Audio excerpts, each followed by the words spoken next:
তাৰ কামনাৰে আৰম্ভণি কৰিছোঁ এক বিশেষ ৰাশিফল। এই বিশেষ ৰাশিফল সঁচাকৈ বিশেষ হ'ব, কাৰণ বিশেষ পূৰ্ণিমা তিথিত গুৰুপুচ্ছ যুগৰ প্ৰস্তুত হ'বলৈ গৈ আছে।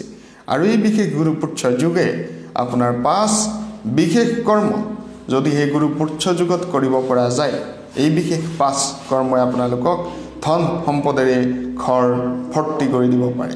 এয়া মই কোৱা কথা নহয়, বিশেষভাৱে জ্যোতিষশাস্ত্ৰৰ গণনা অনুযায়ী আৰু পৌৰাণিক বিভিন্ন ধৰণৰ তথ্য অনুযায়ী পোৱা কথা, আৰু এয়া প্ৰচলিত কথা।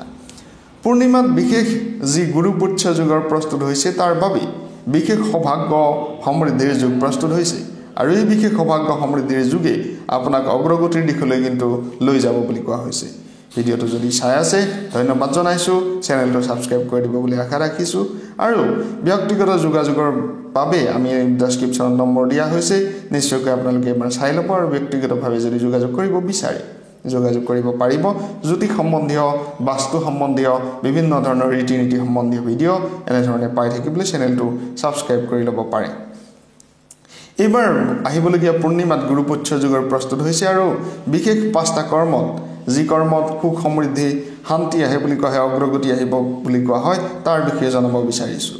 এই বিশেষ পূৰ্ণিমা জানুৱাৰী মাহৰ 25 তাৰিখে বিশেষ এই পূৰ্ণিমাৰ যুগ আছে, আৰু গুৰুপুচ্ছ যুগ গঠিত হৈছে। বৃহস্পতিবাৰ যেতিয়া পুচ্ছ নক্ষত্ৰ হয়, তেতিয়া বিশেষ গুৰুপুচ্ছ যুগ হয়। আৰু এই গুৰুপুচ্ছ যুগ জীৱনত সফলতা, মংগল, অগ্ৰগতি, কৰ্মৰ ক্ষেত্ৰত উন্নতিৰ দিশ লৈ আহে। আৰু এই বিশেষ গুৰুপুচ্ছ যুগে কিন্তু সুখ শান্তি সম্প্ৰীতি বৃদ্ধি কৰিব বুলি কোৱা হৈছে। বিশেষভাৱে পূৰ্ণিমাৰ দিনাখন 8:16 ৰাতিপুৱা, পূৰ্ণিমাৰ দিনাখন ৰাতিপুৱা 8:16 গুৰু বিশেষ পুচ্ছ যুগৰ প্ৰস্তুত হৈছে। পূৰ্ণিমাৰ দিনাখন 8:16 গুৰুপুচ্ছ যুগৰ প্ৰস্তুত হৈছে। কেলেণ্ডাৰ অনুসৰি কোৱা হৈছে যে পূৰ্ণিমা তিথি 26 জানুৱাৰী ৰাতি 9:49 পৰা 25 জানুৱাৰীৰ ৰাতি 11:23 পৰ্যন্ত আছে। এই গুৰুপুচ্ছ যুগত পুষ পূৰ্ণিমা বুলি কোৱা হৈছে। পুষ পূৰ্ণিমাৰ দিনাত ৰবিৰ যুগ, অমৃত সিদ্ধি যুগ আৰু প্ৰীতি যুগৰো সৌভাগ্য দেখা গৈছে। গতিকে 4টাকৈ শুভ যুগৰ ফলাফল আপোনালোকে লাভ কৰিব পাৰিব। পুহ মাহৰ পূৰ্ণিমাত নতুন কৰ্ম কৰাৰ এক শুভ দিন বুলি কোৱা হৈছে। এই বিশেষ শুভ দিনে আপোনালোকক অগ্ৰগতিৰ দিশে লৈ যাব, উন্নতিৰ দিশে লৈ যাব, আৰু সমৃদ্ধিশালী নিশ্চয়কৈ কৰ্মৰ ক্ষেত্ৰত অমৃত সিদ্ধি যুগ আপোনালোকৰ সেইদিনাখন পাব।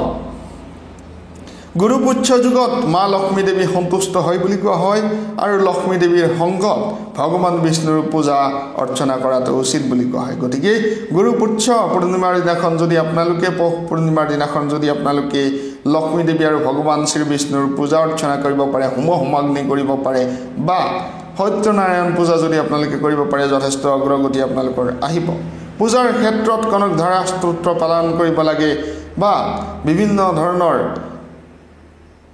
সত্যনাৰায়ণ পাঁচালী, লক্ষ্মী চৰিত্ৰ আপোনালোকে পাঠ কৰিব পাৰে।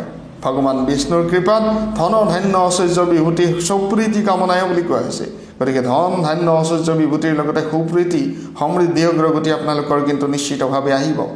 গুৰুপুচ্ছ যুগৰ পূৰ্ণিমাত ৰূপ কিনাটো অতিকৈ সমৃদ্ধিশালী বুলি কোৱা হৈছে। ৰূপ ধাতু আমি চিলভাৰ বুলি কওঁ, চান্দি বুলি কওঁ হিন্দীত। এই ৰূপ আপোনালোকে ক্ৰয় কৰিব পাৰে, আৰু সমৃদ্ধি সেইদিনাখন আপোনালোকৰ আহিব বুলি কোৱা হৈছে। মা লক্ষ্মীক প্ৰসন্ন কৰিবলৈ মা লক্ষ্মীক ভোগ অৰ্পণ কৰিব পাৰে বুলি কোৱা হৈছে, ক্ষীৰ অৰ্পণ কৰিব পাৰে বুলি কোৱা হৈছে। আৰু সেইদিনা যদি আপোনালোকে হালধিৰে গা ধুৱে, তেনেহ'লে যথেষ্ট অগ্ৰগতি আপোনালোকৰ আহিব। আৰু হালধি সেইদিনাখন আপোনালোকে কিনিব পাৰে, ইতিবাচক পৰিৱৰ্তন আপোনালোকে পাব। গীতা পাঠ আপোনালোকে কৰিব পাৰে, ভগৱদ গীতা আপোনালোকে পাঠ কৰিব পাৰে গুৰুপুচ্ছ পূৰ্ণিমাৰ দিনাখন। যথেষ্ট সৌভাগ্য সমৃদ্ধিৰ যুগ আহিব পাৰে। বা ৰামচৰিত মানস আপোনালোকে পাঠ কৰিব পাৰে। তুলসী দাসদেৱৰ বিশেষ যি ৰামচৰিত, এই ৰামচৰিত আপোনালোকে পাঠ কৰিব পাৰে, বা হনুমান চালিচাও আপোনালোকে পাঠ কৰিব পাৰে। পূৰ্ণিমাৰ ৰাতি চন্দ্ৰ দেৱতাৰ পূজা কৰিব লাগে বুলি কোৱা হয়। আমি যদি পূজা কৰিব নোৱাৰোঁ, সাধাৰণতে আমি চন্দ্ৰমাক প্ৰণাম কৰিব লাগে। এয়া হৈছে হিন্দু ধৰ্মৰ এক বিশেষ নিয়ম, সনাতন ধৰ্মৰ এক বিশেষ নিয়ম। বীজ মন্ত্ৰ জপ কৰিব পাৰে, চন্দ্ৰগ্ৰহৰ বীজ মন্ত্ৰ জপ কৰিব পাৰে।